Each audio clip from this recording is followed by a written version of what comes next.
Hey guys, అందరైతే ఎలా ఉన్నారు? Welcome back to my YouTube channel mister Guntur ఫల. సో ఈరోజు టాపిక్ వచ్చేసి డీమార్ట్కి అయితే వెళ్తున్నామండి. నేను అండ్ నా వైఫ్ వచ్చేసి మంత్లీ సరిపడా గ్రోసరీ ఐటమ్ చేసుకోవడానికి అయితే వెళ్తున్నాం. సో మన ఊరి బండి మీద అయితే వెళ్తున్నామండి.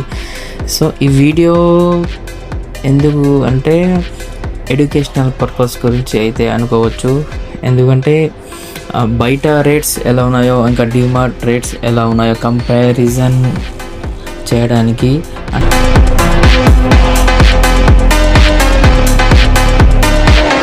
సో ఫైనలీ అయితే డీమార్ట్కి అయితే వచ్చేసాం. ఇక్కడ రాగానే ఒక వైబ్ అయితే మామూలుగా ఉండదు, ఫుల్ రష్గా అయితే ఉండదు. ఇక్కడ మెయిన్ స్టూడెంట్స్ అయితే చాలామంది ఉంటారు, ఎందుకంటే పక్కన కాలేజెస్ ఉన్నాయి కాబట్టి. ఇంకా మెయిన్ ఫుడ్ స్టాల్స్లో కూడా ఫుడ్ అయితే మామూలుగా ఉండదు. ఇంకా ఎంట్రీ అవ్వగానే రైట్ సైడ్ అయితే కేఎఫ్సీ ఉంటుంది, ఇంకా లెఫ్ట్ సైడ్లో ట్రెండ్స్ అయితే ఉంటుంది. అలాగే కొంచెం ముందుకు వెళ్ళంగానే ఒక పైన అప్ స్టైల్లో అయితే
వచ్చే